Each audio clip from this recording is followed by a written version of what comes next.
emocional e financeiramente. Os primeiros a serem perseguidos são os pastores. Portanto, você tem presbíteros que lideram a igreja. Então louve ao Senhor, porque quando eles forem levados, quem vai liderar a igreja? Estamos treinando nosso povo para liderar pequenos grupos. Estamos treinando nosso povo para liderar estudos bíblicos e obter decisões para Cristo. Nossos membros conhecem os ensinamentos fundamentais das Escrituras. Com o passar do tempo, cada vez mais membros simplesmente não sabem quais são as nossas crenças fundamentais. Não saberiam falar quase nada além do sábado e de um junta-panelas. Essa é a verdade. Você consegue dar um estudo bíblico sobre o estado dos mortos? Ou um estudo bíblico sobre o que a Bíblia ensina sobre a vinda de Jesus? Se não, louvado seja o Senhor, você está aqui hoje e é hora de ir para casa, desligar as mídias sociais e começar a estudar as Escrituras como nunca antes. Porque teremos que dar uma resposta pela nossa fé. E as perguntas que virão para você provavelmente serão de ex-adventistas, ex-protestantes, que sabem exatamente como os adventistas pensam, e vão prendê-lo com seu próprio pensamento. Deixe-me dar um exemplo. Eu estava em uma igreja católica há uns 10 ou 12 anos atrás.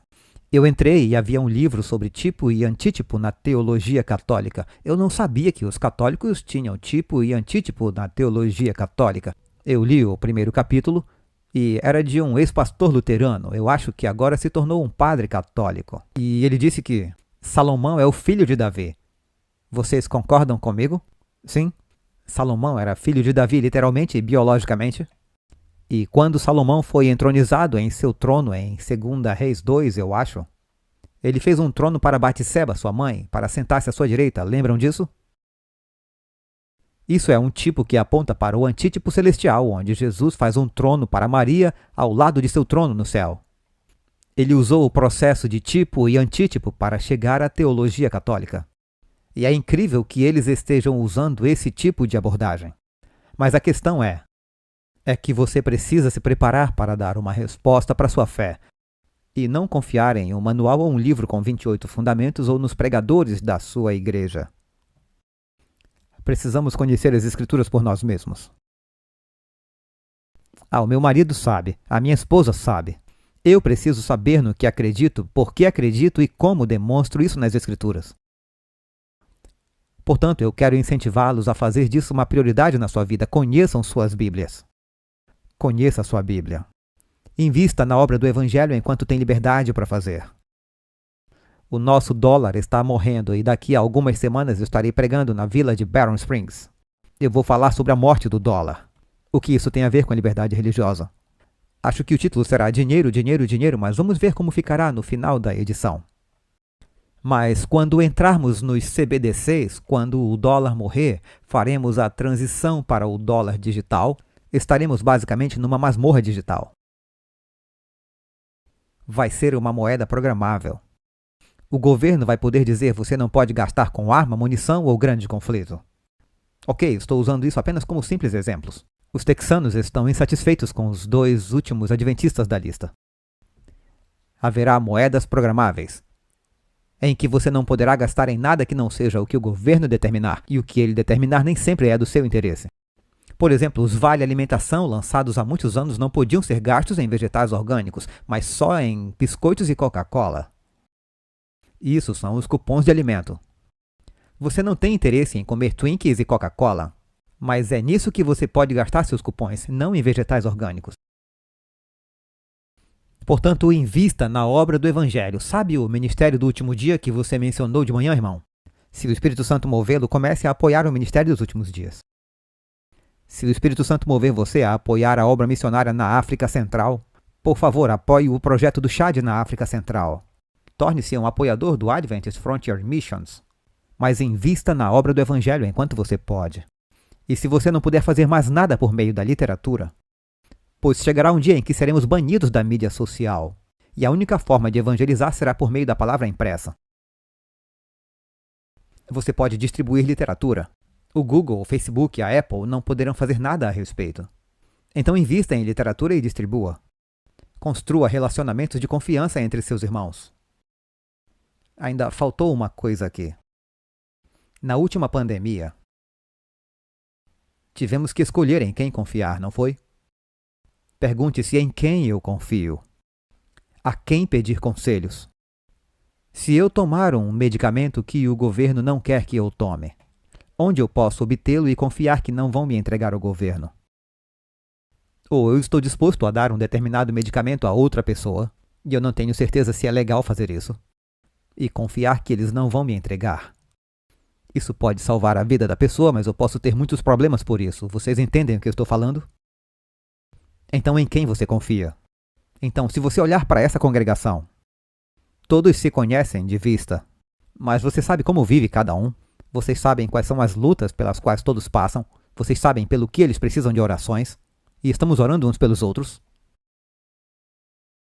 Não nos reunimos apenas nos sábados. Temos comunhão durante a semana também. Eu quero incentivá-los a começar a conhecer e amar seus irmãos e irmãs como nunca antes. Porque na crise final, essa igreja será fechada, a conferência será fechada. E será você e alguns poucos crentes aqui que terão o entendimento da igreja e do corpo de Cristo. E precisamos saber em quem confiar. E saber quem não vai entregar você. E você precisa saber quem estará sempre ao seu lado. Eu posso estar parecendo apocalíptico em minha fala, mas eu vivi por muitos anos durante o colapso da União Soviética. Eu vi a realidade dos cristãos que viviam sob a perseguição da KGB, ou KGB, como eles a chamavam por lá. E quando a igreja está sendo perseguida pela polícia secreta, é muito difícil a igreja sobreviver, a menos que haja confiança e amor entre os irmãos. Portanto, ame seus irmãos e suas irmãs. Comece a confiar neles. Visite-os em suas casas. Inicie pequenos grupos de oração. Saiba o que está acontecendo com eles. Orem uns pelos outros. Peça oração pelo que você precisa e construa relacionamentos de confiança. Porque antes de Jesus voltar, a conferência geral, a divisão, a união não significarão nada. Nada.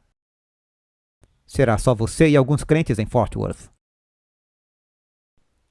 Portanto, comece a construir você mesmo esses relacionamentos de confiança em nível local. E, finalmente, mais uma vez, caso você esteja realmente deprimido, eu espero que não esteja, escolha esperança e fé todas as manhãs. A bendita esperança é que Jesus está voltando. Ele está vindo pelos seus. Ele conhece os seus. Ele sabe que os seus estão espalhados pelos 4 cantos da terra e pelos 4 ventos do céu, o que significa que os seus pertencem a todas as nações, tribos, línguas e povos. E você pode estar nesse grupo hoje. E se você sabe que Jesus está vindo para você, não se preocupe com o que os governos podem fazer com você hoje. Então escolha esperança e fé todas as manhãs, e quando o coração dos homens estiver falhando por medo, foi lido isso essa manhã, por medo do que está por vir sobre o mundo, e muitas pessoas estão aterrorizadas com o que acham que está acontecendo com o nosso mundo, e esse medo está conduzindo grande parte da agenda da mudança climática. Quando o coração das pessoas está falhando por medo, temos que ser pessoas de esperança. Porque sabemos que um dia haverá novos céus e nova terra, e toda lágrima será enxugada e o mar entregará seus mortos, e a morte, a doença e o sofrimento não existirão mais. E Deus habitará com seu povo e nós habitaremos com ele. E quando você souber o final da história, você pode cruzar o meio da história. Mas se você não souber o final da história, a história vai sobrecarregar você. Portanto, mantenha os seus olhos no prêmio, que é a segunda vinda de Jesus Cristo. Esse é o seu foco diário, e independente do que o mundo fizer com você hoje, você sabe que tem um lar no céu. E lá andaremos nas ruas de ouro, onde todo esse sofrimento anterior pelo qual passamos hoje não existirá mais. Portanto, escolham a fé e a esperança todas as manhãs. Eu gostaria de encerrar essa sessão, pois eu acho que eu já falei mais de 1 hora. E eu espero que tenha sido educativo e informativo. E seja apenas um lembrete para todos nós, de que não estamos voltando aos negócios como sempre. Que o nosso assunto, como Jesus no templo, deve ser os assuntos do nosso Pai, que é a construção do reino de Deus. Porque a única coisa que durará de toda a nossa obra hoje, nossas almas para a eternidade. Se você construir prédios, eles serão queimados quando Jesus voltar. Se você curar doentes, louvado seja o Senhor, eles ainda morrerão. Se você educar as pessoas, elas morrerão. Eu pareço realmente deprimente? A única coisa que resta são as nossas almas para a eternidade. Trabalhar por uma recompensa eterna. Trabalhar por um preço eterno. Que Ele os abençoe e os guie. Que Ele os guarde e os conduza, enquanto vocês brilham por Jesus aqui. Vamos encerrar com uma palavra de oração. Pai Celestial, Te agradecemos pelo privilégio e pela alegria que tivemos de compartilhar esses pensamentos hoje durante essas horas de sábado. Pai, te agradeço pelo companheirismo que tivemos. Te agradeço por termos meditado em Tua palavra. E, Senhor, ao entrarmos em uma nova semana, não sabemos o que ela nos reserva. Estamos apenas gratos por termos conseguido passar por essa última semana, Senhor. E nessa próxima semana, Pai, eu peço que seja o que for que ela nos traga, o Senhor nos dê a graça, a coragem e a força para passar por isso. Pai, nos dê sabedoria para perceber Sua vontade. Nos dê a graça de aceitar Tua vontade. E nos dê a coragem de seguir Tua vontade.